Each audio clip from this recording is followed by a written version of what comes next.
family.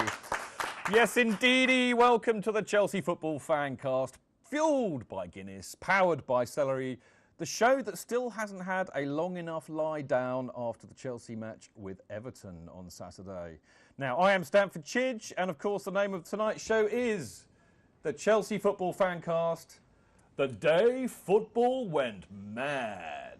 Because it certainly blooming well did. It was absolutely, completely mental last Saturday. Everton versus Chelsea had a ring of the old school football match about it in a 9-goal thriller. It could and perhaps should have been all over after 3 minutes as Chelsea roared into a 2-0 lead. But an excellent Everton side just wouldn't give up and gave us a good game. But like the fit bird in the nightclub, Chelsea always stayed tantalisingly out of reach. What a game, what a result, and what a statement to make.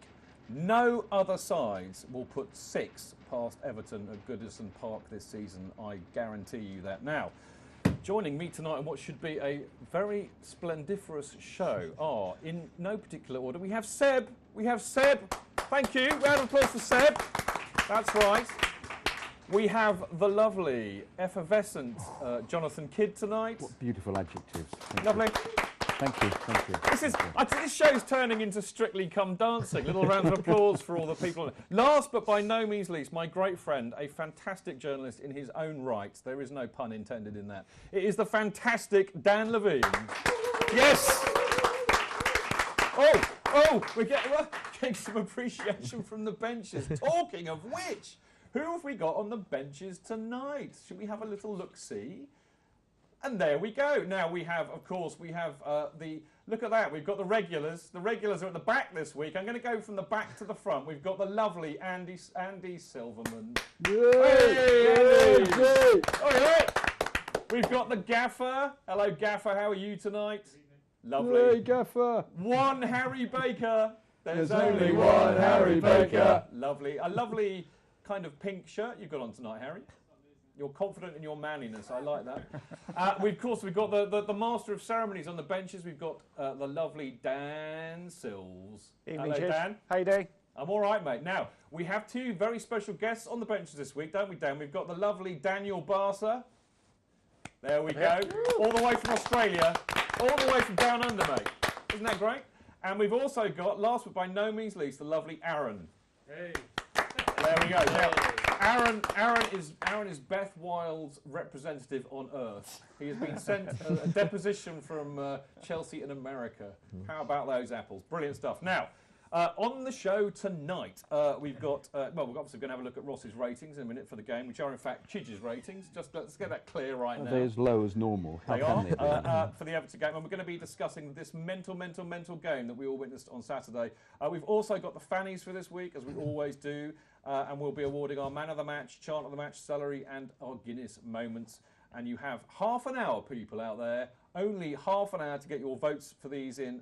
Go to the website, it's very easy, chelseafancast.com/the-fannies. There we go, very easy. Now, later on in the show, we're going to be having a chat with the Sunday Telegraph football correspondent, Jason Burt, and we're going to be talking to him all about Chelsea's transfer business this summer and, of course, the impact of financial fair play therein. We'll also be discussing Chelsea's Champions League draw, and, of course, we'll be saying, well, if we have time, we will, because I think mainly we're going to be saying adios to Fernando Torres, possibly with mixed feelings. And, of course, we'll wrap up the show, as we always do, with Chelsea Chatter stats and a little roundup of our own news. And there's some news already. In fact, breaking news. Breaking news. It's Seb's birthday tomorrow. Thank you. Should we say happy birthday to you now? Go on, yeah. We could do a very quick happy birthday. Very quick one. Ready? Yeah. 1, 2, 3. Happy Happy birthday to you. Happy birthday to you. Happy birthday to Seb. Happy birthday to you. How'd you feel? Round of applause, yes. 24 years old tomorrow. 24. It's that age bracket That's where the it's kind of thing that's going to make me swear. You're well past it. Yeah, I'm one of you guys now. I'm just 24. I'm so jealous. It's not true. He's now an old father. There we go. Yeah, Now, life's over. Shush, bit of hush and decorum, please. Now, look, don't forget, you can actually tweet us during the show, and I might actually try and look at the tweets. I usually forget. I need a Chidge's little helper, which we will be getting. The address, of course, is Chelsea @ChelseaFancast for tweets. Of course, if you're listening to us on Mixlr, I hope the sound is okay. I hope I've remembered to press go. But if you want to join in with that, you can look at the chat room, and that is at mixler.com/Chelsea-fancast. Anyway, tell us what you think. Try and get involved. I will do my best to log on and see what's going on my phone during the show. I probably will forget. I normally do. Should we talk about some football? Yeah, why not? Shall we? Was there football? There was. I almost forgot about it. How mad was it? Anyway, talking of things that are mad, we have Ross's ratings, which are actually Chidge's ratings, and we're going to have a quick look at that and run through what I thought about the player performances. So let's have a look at the old ratings, shall we? Oh, I'm getting a bit of talk back in my ear. How exciting. Well, oh, no, that's a still. That's, in fact, Browner's goal, which is lovely to see. We'll talk about that in a minute. I'm going to run through them anyway because I just can't be bothered to wait, really.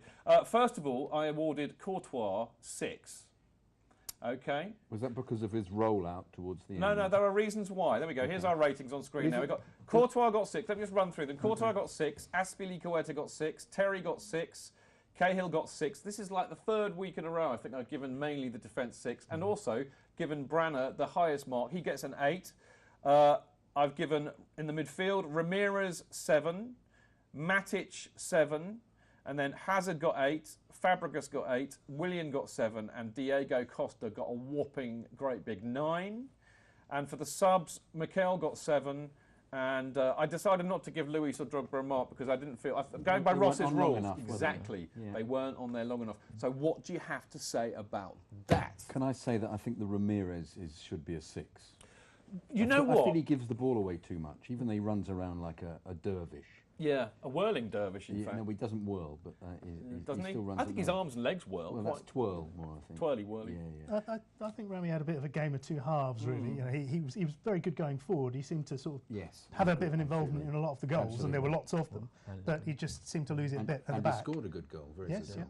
You see, that's the thing. I'm glad Dan defended my honour before I actually had to, but I normally have a massive downer on Ramirez, as we all know, and I was tempted to give him a 6. But then I thought, actually, do you know what? He scored a fantastic goal. He made an assist, and he did run around a lot, which I know always gets him at least 1 mark. There was that terrible moment when he got through, though, and he had several options and just laid the ball to the left. Several times, Absolutely Jonathan. nobody at all. Yeah, there were several occasions. That's Ramirez all over, isn't it? He's fine until he has to think. Well, or pass, you know. Bless him, he's a little bit hard of thinking, I think, He is, sometimes. bless him. But there's something about Ramirez I love, actually. But it seems that he's horses for courses, isn't it? Because the manager chose him for that game, and I suspect he won't be around for the next Well, game. I think that's a very interesting thing. With the squad. I do think that's a very interesting thing because, of course, Fabregas came on and he played in Oscar's position, which I thought was interesting, and I thought Fabregas had a decent game as well. For me, Fabregas kind of conducted the orchestra, really. I love the way he did that from the number 10 position, Dan. Yeah, and that's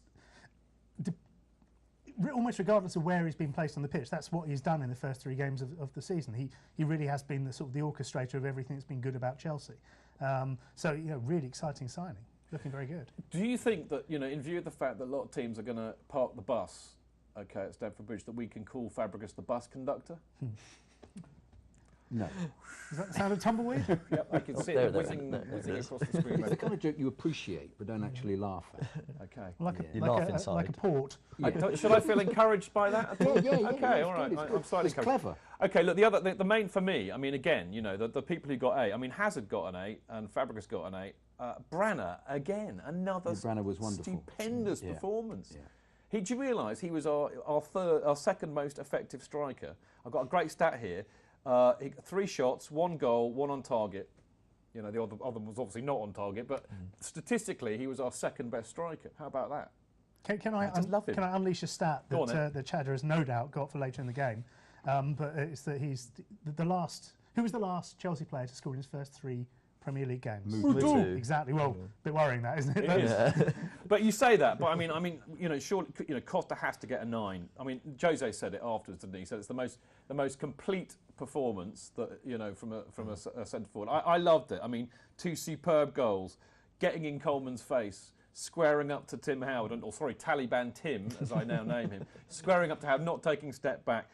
2 monster tackles near his own penalty box. Yeah. That and Jose mentioned this post-match as well. I was so delighted that he picked up on that because I was getting out of my seat going mental when he did that. I just loved that. I found there was a lot of getting out of your seat going mental watching that game. It was just crazy, wasn't it? It was. Really, and he holds the ball up, which is he does. Something that Torres wouldn't do. No. Well, Or But can't also, do. there's a fire about him. There's a strength that Fire Torres, in the belly. Torres never had. There's a competitive spirit in him. You just go, Love him. wow. I spoke to Azpilicueta after the game, and one of the things I asked, I don't know if you noticed it when you're watching it, but whenever Azpi went forward, he would drop back into the left-back position.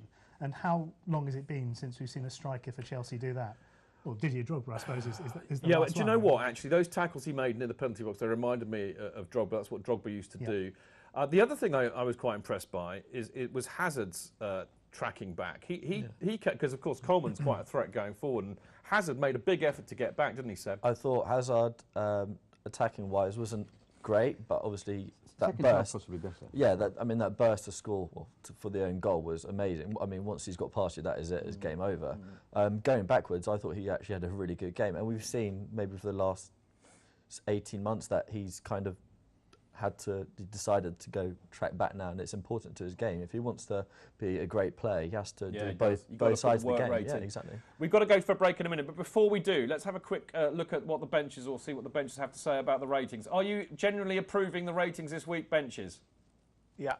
Yeah. Chistan's good.